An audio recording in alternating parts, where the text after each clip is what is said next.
Hi, today we'll study the NCERT Class 9 book Democratic Politics 1.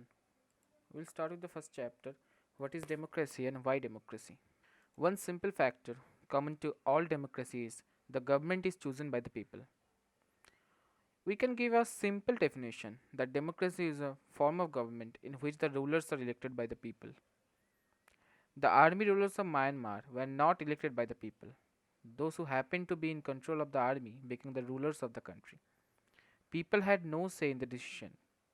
Dictators like Pinochet in Chile are not elected by the people. This also applies to monarchies. The kings of Saudi Arabia rule not because the people have chosen them to do so, but because they happen to be born into the royal family.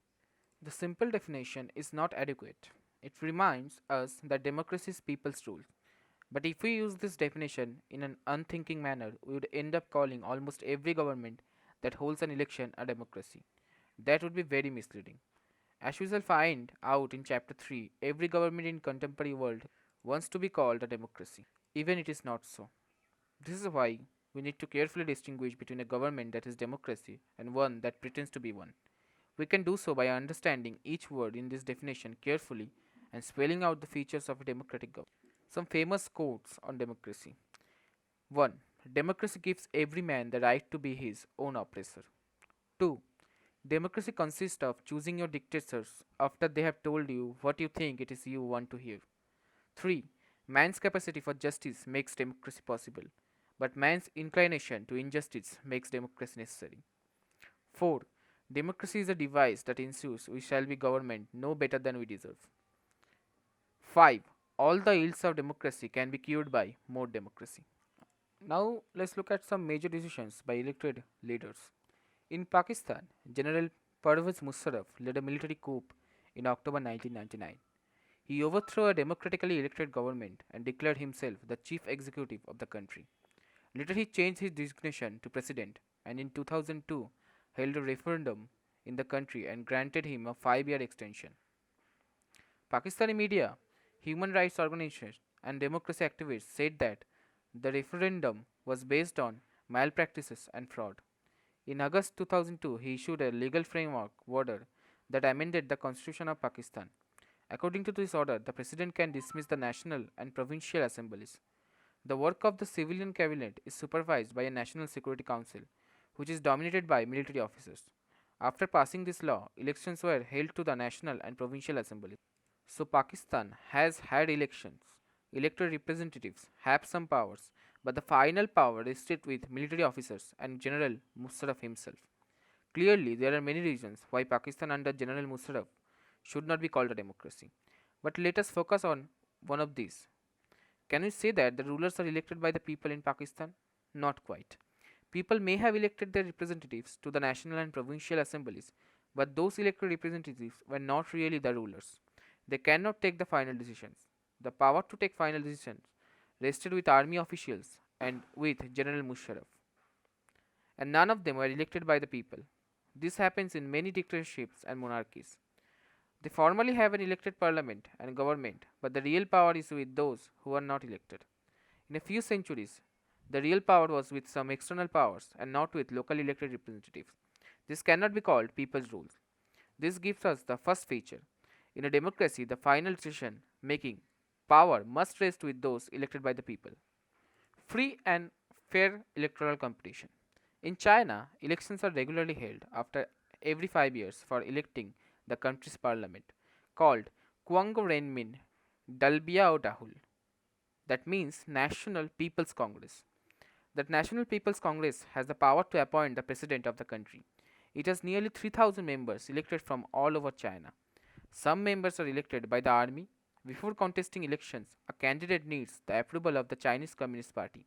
Only those who are members of the Chinese Communist Party or 8 smaller parties allied to it were allowed to contest election held in 2002 to 2003. The government is always formed by the Communist Party. Since its independence in 1930, Mexico holds election after every 6 years to elect its president.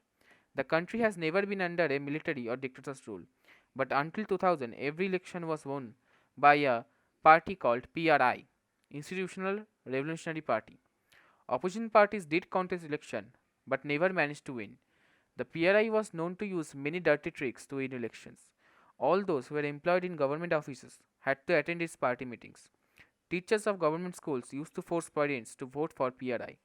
Media largely ignored the activities of opposition political parties except to criticize them.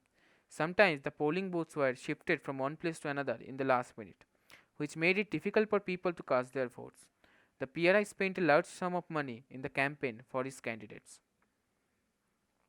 In China, the elections do not offer the people any serious choice. They have to choose the ruling party and the candidates approved by it. Can we call this a choice? In the Mexican example, people seemed to really have a choice, but in practice, they had no choice. There was no way the ruling party could be defeated, even if people were against it. There are not fair elections. We can thus add a secondary feature to our understanding of democracy. Holding elections of any kind is not sufficient. The election must offer a real choice between political alternatives, and it should be possible for people to use this choice to remove the existing rulers. If they wish so, a democracy must be based on a free and fair election where those currently in power have a fair chance of losing. Now we'll move towards another feature: one person, one vote, one value. Until 2015, in Saudi Arabia, women did not have the right to vote. Estonia has made its citizenship rules in such a way that people belonging to Russian minority find it difficult to get the right to vote. In Fiji, the electoral system is such that the vote of an indigenous Fiji has more value than that of an Indian Fijian. Democracy is based on a fundamental principle of political equality. That gives us the third feature of democracy. In a democracy, each adult citizen must have one vote and each vote must have one value. Next feature: rule of law and respect for rights. Zimbabwe attained independence from white minority rule in 1980. Since then, the country has been ruled by ZANU-PF, the party that led the freedom struggle. Its leader, Robert Mugabe, ruled the country since independence. Elections were held regularly and always won by ZANU-PF. President Mugabe was popular but also used unfair practices in elections. Over the years, his government changed the constitution several times to increase the power of the president and make him less accountable. Opposition party workers were harassed and their meeting disrupted. Public protest and demonstration against government were declared illegal. There was a law that limited the right to criticize the president. Television and radio were controlled by the government and gave only the ruling party's version. There were independent newspapers, but the government harassed those journalists who went against it.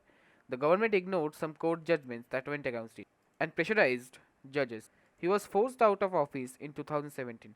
The example of Zimbabwe shows that popular approval of the ruler is necessary in a democracy, but it is not sufficient.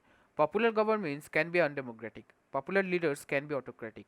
If we wish to assess a democracy, it is important to look at the elections, but it is equally important to look before and after the elections. There should be sufficient room for normal political activity, including political opposition, in the period before elections. This requires that the state should respect some basic rights of the citizen. They should be free to think, to have opinions, to express this in public, to form associations, to protest, and take other political actions. Everyone should be equal in the eyes of law. These rights must be protected by an independent judiciary whose orders are obeyed by everyone. Similarly, there are some conditions that apply to the way of a government is run after the elections. A democratic government cannot do whatever it likes simply because it has won the election. It has to respect some basic rules. In particular, it has to respect some guarantees to minorities. Every major decision has to go through a series of consultation. Every office bearer has certain rights and responsibilities assigned by the constitution and the law. Each of these is accountable not only to the people but also to the other independent officials. Both these aspects give us the fourth and final feature of democracy. A democratic government rules within limits set by constitution, law, and citizen rights. Summary definition. Let us sum up the definition so far. We started with a simple definition that democracy is a form of government in which the rulers are elected by the people. We found that this definition was not adequate unless we explained some of the key words used in it. Through a series of examples, we worked out four features of democracy as a form of government. Accordingly, democracy is a form of government in which rulers elected by the people take all the major decisions. Elections offer a choice and fair opportunity to the people to change the current rulers. This choice and opportunity is available to all the people on an equal basis. and the exercise of this choice leads to a government limited by basic rules of the constitution and citizen rights. Now we will move towards why there is a democracy. First, look at some arguments against democracy. 1. Leaders keep changing in a democracy. This leads to instability. 2. Democracy is all about political competition and power play. There is no scope for morality. 3. So many people have to be consulted in a democracy that it leads to delays. 4. Elected leaders do not know the best interest of the people. It leads to bad decisions. 5. Democracy leads to corruption for it is based on electoral competition. 6. Ordinary people don't know what is good for them. They should not decide anything. So we can say democracy as a form of government only ensures that people take their own decisions. This does not guarantee that their decisions will be good. It is also true that democracy leads to frequent changes in leadership. This can set back big decisions and affect the government efficiency. These arguments show that democracy of the kind we see may not be the ideal form of government. Now we'll go for some arguments for democracy. China's famine of 1958 to 1961 was the worst recorded famine in the world. Nearly 3 crore people died in this famine. India's economic condition was not much better than China. India did not have a famine of this kind China had. Economists think that this was a result of different government policies in the two countries. The existence of democracy in India made the Indian government respond to food scarcity in a way that the Chinese government did not. They point out no large scale famine has ever taken place in an independent and democratic country. If China too had multi party elections, an opposition party, and a press free to criticize the government, then so many people may not have died in the famine. A non democratic government may and can respond to the people's needs, but it all depends on the wishes of the people who rule. A democratic government is a better government because it is a more accountable form of government. Democracy is based on consultation and discussion. A democratic decision always involves many person discussions and meetings. Thus, democracy improves the quality of decision making. Democracy provides a method to deal with differences and conflicts. In democracy, no one is permanent winner and no one is a permanent loser. Democracy keeps our country together. But the strongest argument for democracy is not about what democracy does to the government. It is about what democracy does to the citizens. Even if democracy does not bring about better decisions and accountable government, it is still better than other forms of government. Democracy enhances the dignity of citizens. As we discussed above, democracy is based on the principle of political equality, on recognizing that the poorest and the least educated has the same status as the rich as the educated. Finally, democracy is better than other forms of government because it allows us to correct its own mistakes. Either the rulers have to change their decisions or the rulers can be changed.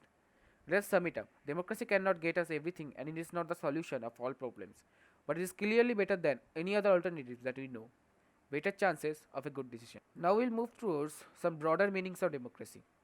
The most common form that democracy takes in our time is that of a representative democracy. You have already read about this in the previous classes. In the countries we call democracy, all the people do not rule. A majority is allowed to take decision on behalf of all the people. Even the majority does not rule directly, the majority of people rule through their elected representative. This becomes necessary because modern democracy involves such a large number of people that it is physically impossible for them to sit together and take a collective decision. Even if they could, the citizen does not have the time, the desire, or the skills to take part in all the decisions. A democratic decision involves consultation with and consent of all those who are affected by the decision. Those who are not powerful have the same say in taking the decision as those who are powerful. The most common form of democracy in today's world is rule through people's elected representatives. It's called indirect democracy.